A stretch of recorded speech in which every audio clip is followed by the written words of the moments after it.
Et salut les amis, bienvenue sur la chaîne de Shark et Splinter. Aujourd'hui, on se retrouve tous ensemble pour un unboxing, mais de malade.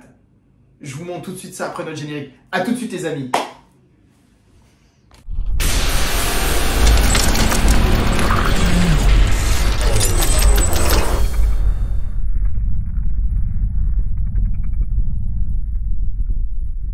Et nous revoilà les amis, donc à l'issue de ce générique, donc on va parler du unboxing où j'ai reçu 3 colis, pas un, pas deux, mais 3 colis.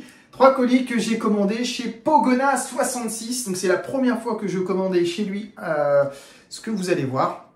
Bon, rien qu'au nom, certains vont avoir deviné ce que c'est, donc eh ben, on va déballer tout ça ensemble. Donc voilà, le premier colis, donc de chez Pogona66, franchement... j'ai rien à redire concernant l'emballage, l'intérieur était plutôt bien mis, bien protégé. Donc je vais ouvrir le carton avec vous pour montrer ce qu'il y a dedans. Donc premier carton. Non, c'est de l'humus de coco, c'est pas autre chose. Donc 2 blocs d'humus de coco, voilà, donc j'avais commandé pour une espèce. Bah tiens, justement, à mesure que je vais vous sortir les choses, je vous laisse dire dans les commentaires à quelle espèce vous pensez que ça pourrait être. Et puis on verra si quelqu'un trouve l'espèce. Et peut-être que je ferai gagner quelque chose à celui qui trouvera l'espèce en question.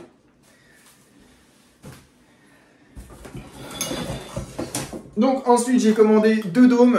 Donc voilà, c'est 2 dômes d'occasion qu'il avait, qui sont bien fonctionnels. Donc bah nickel, j'en avais besoin de 2.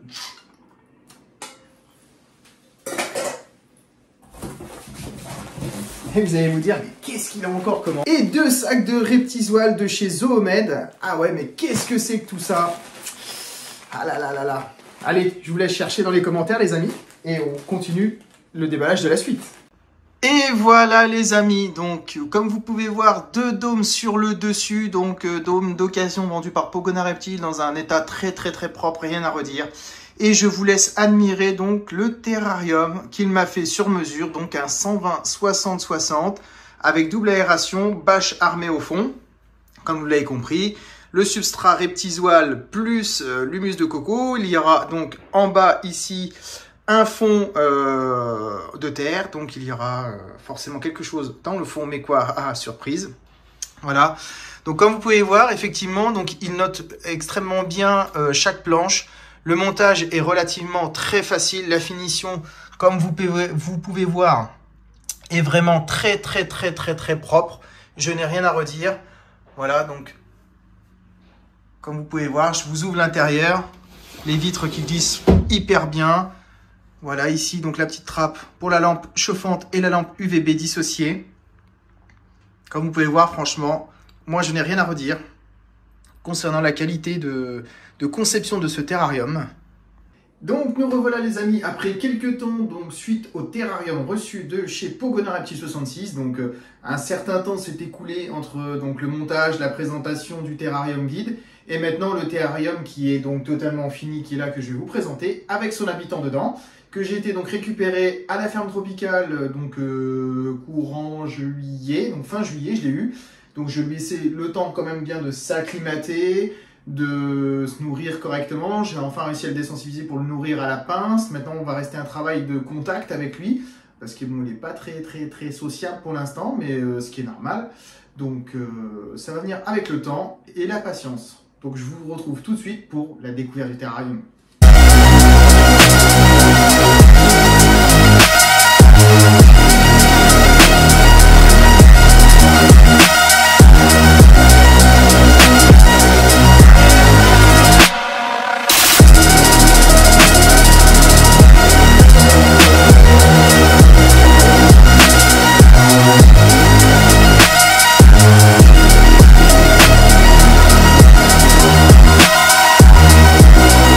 Voilà, vous avez pu donc découvrir le nouveau terrarium de mon Acanthosaura capra que j'ai donc pris à la ferme tropicale. Donc c'est un mâle, une femelle est en cours de recherche pour lui trouver une aller avec lui. Donc comme je vous avais expliqué, hein, c'est un terrarium de 120, 60, 60 qui pour un individu seul est très très bien et pour un couple qui est parfait en termes de taille. Comme je disais, donc un Acanthosara capra, donc qui fait partie de la famille donc, des dragons d'eau, qui est un dragon des montagnes, originaire du Vietnam. Donc c'est une espèce vraiment tropicale, donc qui nécessite quand même 80% d'hygrométrie. Donc moi après je fais pulvérisation le matin, pulvérisation le soir. J'ai, comme vous avez pu voir dedans, un système d'arrosage automatique que je peux contrôler à distance avec mon téléphone. Voilà. Après, donc j'ai la chance, moi, d'avoir un métier où j'ai ce, donc, comme je disais, donc, où j'ai ce type d'appareil. Donc c'est quoi? C'est un écologue, tout simplement, avec une sonde. Voilà, donc j'ai et les températures dessus, je cale l'écran, voilà, les températures et l'hygrométrie ambiante. Et donc ce que je fais, c'est que je le mets dans le terrarium, ce qui me permet aussi de mesurer le taux d'hygrométrie environnant du terrarium. En plus de ça, j'ai mis donc un système de brumatisation Avista dedans pour faire une brume que je fais un petit peu le matin, que je fais le soir. Voilà, toujours pour maintenir un niveau d'hygrométrie assez élevé. Donc toujours nourrissage, je lui donne beaucoup de blattes de dubia, Red Runner. Voilà, j'alterne entre les deux. Toujours avec supplémenté au carbonate de calcium.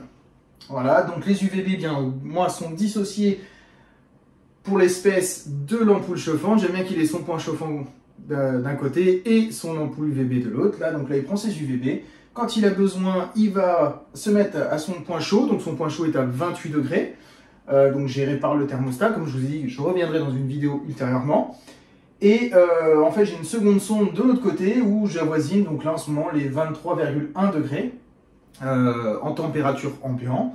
Donc il lui faut une température à peu près des 22 degrés la nuit. Donc voilà, là en ambiant journée c'est 25. Là ça descend 23 parce que l'ampoule chauffante, j'ai recréé un système de lui dire à 1 heure avant tu baisses. Donc faire comme si on se retrouvait en fait dans la nature. Avec ce thermostat, on peut faire ça. On peut même cycler les saisons. Et du coup, je lui dis 1 heure avant de monter en température pour atteindre les 28 degrés. Et je lui demande une baisse de température sur 1 heure pour atteindre les 25 degrés la nuit. Donc n'hésitez pas à me dire ce que vous pensez du terrarium. J'espère qu'il vous aura plu. D'autres choses sont à venir dans le temps. Plein de surprises, plein de projets sont en cours. Donc pour ceux qui le souhaitent, je serai donc à la Bourse aux Reptiles de Fondette au mois de novembre. Je serai très heureux de pouvoir échanger avec ceux qui le désireront. Voilà, et quoi dire de plus? Les projets avancent, il y en a plein. Voilà. Donc je vous dis à très vite pour de nouvelles surprises. Salut les amis, ciao!